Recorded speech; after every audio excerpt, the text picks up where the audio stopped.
오늘 우리는 예배를 드릴 건가 못 드릴 건가 이 문제만 고민하지 말고 하나님이 우리 예배를 받으실 건가 안 받으실 건가를 고민하는 시간이 됐으면 좋겠습니다.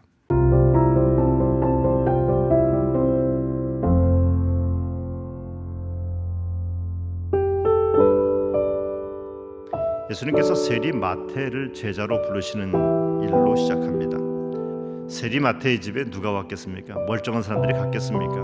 아마도 죄인의 집에는 죄인들밖에는 모이질 않았을 것입니다. 이런 꼴을 보는 바리새인들은 정말 너무나 고통스러웠을 겁니다. 그래서 예수님과 예수님의 무리를 향해서 비난을 하게 됩니다. 너희들은 왜 이렇게 죄인들하고만 노느냐? 너희들은 왜 죄인들과 함께 어울려서 죄를 옷에다 묻히면서 살아가냐면서 비난을 했습니다. 그런데 예수님께서 이렇게 말씀하십니다. 당연한 거 아니니? 걔들이 죄인이니까 내가 필요한 거 아니겠니? 걔들이 병들었으니까 환자니까 병을 고치는 의사인 내가 필요한 것 아니겠니? 라고 되묻고 있습니다. 그리고 예수님이 뭐라고 말씀하시냐면은 내가 긍휼을 원하고 제사를 원하지 아니하노라 하신 뜻이 무엇인지 배우라. 나는 의인을 부르러 온 것이 아니요 죄인을 부르러 왔다라고 13절에서 말씀하십니다. 예배당에 올 수 없어서 예배당 문을 다 닫고 교회 나오지 못하고 가정에서 예배를 드려야 되는 여러분, 그리고 이 예배를 안타깝게 인도해야 되는 우리 목회자들 진지하게 한번 고민해 봐야 됩니다. 어떻게든지 예배를 드려야만 나는 살 수 있다는 고백을 우리는 하고 있지만 예수님께서 원하셨던 예배자의 마음, 긍휼이 내게 있는지에 대해서 한번 물어봐야 될 것입니다. 긍휼이 뭘까요? 긍휼은 고통 중에 있는 사람들을 향해서 불쌍히 여기는 마음을 내가 갖는 겁니다. 그 사람의 고통을 내 고통인 것처럼 함께 아파하는 것이 긍휼입니다. 복음서에 보면은 예수님께서 또는 하나님 아버지께서 어떤 마음을 갖고 있는지를 설명할 때 아주 배타적으로 사용했던 단어가 있는데 12번 나오는 단어입니다. 그 단어가 긍휼로 마음이 움직였다라고 하는 표현입니다. 이거는 하나님의 마음을 얘기할 때, 예수님의 마음을 얘기할 때만 사용했던 그런 배타적 용어, 스프랑크니조마이라고 하는 말입니다. 예수님은 그 사람의 아픔보다도 예수님 자신이 더 아파하시는 겁니다. 예수님이 마음이 긍휼로 움직일 때 예수님의 온 내장이 막 떨리는 겁니다. 막 찢어질 것 같이 떨리는 겁니다.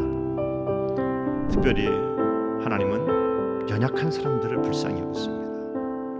이사야 42장 3절에 보니까 상한 갈대를 꺾지 아니하며 꺼져가는 등불을 끄지 아니하고 진리로 공의를 베풀 것이며 라고 말씀했습니다. 저는 오늘 우리 시대에 특별히 성도들 가운데 상한 갈대와 꺼져가는 등불의 심지어 같은 분들이 너무나 많은 것을 보면서 한편으로는 안타까우면서도 한편으로는 큰 위로가 되는 것이 하나님은 이렇게 연약한 사람들에게 긍휼을 베풀어 주신다는 겁니다. 하나님의 긍휼이 임하면은 연약한 자가 강건해지고 병든 자가 회복되고 보잘것없는 자가 존귀한 자가 됩니다.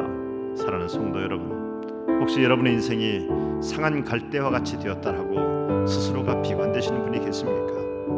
혹시 이제는 소유했던 모든 기름이 다 타버리고 이제 얼마 안 가서 내 인생의 기름이 다 꺼져갈 것 같은 그런 인생의 비극을 목도하고 있습니까?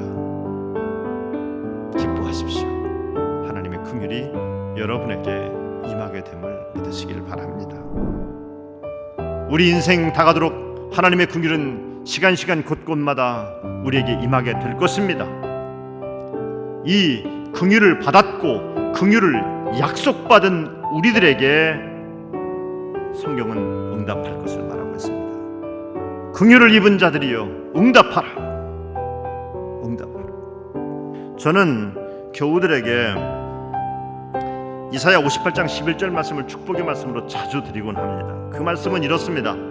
나 여호와가 너를 항상 인도하여 메마른 곳에서도 내 영혼을 만족하게 하며 내 뼈를 견고하게 하리니 너는 물된 동산 같겠고 물이 끊어지지 아니하는 샘 같을 것이라 라고 하는 축복의 말씀입니다. 모든 성도들은 이 말씀을 듣고 좋아합니다. 행복해합니다. 그러나 정말 중요한 말씀은 11절 말씀이 아니라 이사야서 58장 10절의 말씀입니다. 줄인 자에게 내 심정이 통하며 괴로워하는 자의 심정을 만족하게 하면 내 빛이 흑암 중에서 떠올라 내 어둠이 낮과 같이 될 것이며 라고 하는 말씀입니다. 네가 줄인 자에게 나와 같은 마음으로 긍휼을 베풀고 나와 같은 마음으로 네 창자가 끊어지는 같은 안타까운 마음으로 그를 돕는다면은 너는 흑암 중에 떠오르는 빛과 같은 존재가 될 거야. 너는 물된 동산 같을 거야. 네 뼈는 견고하게 될 거야. 너는 물이 끊어지지 않는 샘같이 될 거야. 네 자녀들이 모든 사람들이 다 부숴버리는 그 세상 속에서 네 자녀들은 세우는 사람이 될 거야 라고 축복해주고 있습니다. 어떤 사람이? 하나님의 마음을 가지고 긍휼을 베푸는 사람이. 냉랭합니다. 잔인해지는 세상입니다. 이런 땅에 하나님이 여러분과 저를 긍휼의 사람으로 부르셨습니다. 긍휼함으로 여러분과 저의 예배가 응답받고 하늘의 복을 누리는 복된 삶을 사시기를 주님의 이름으로 축복합니다.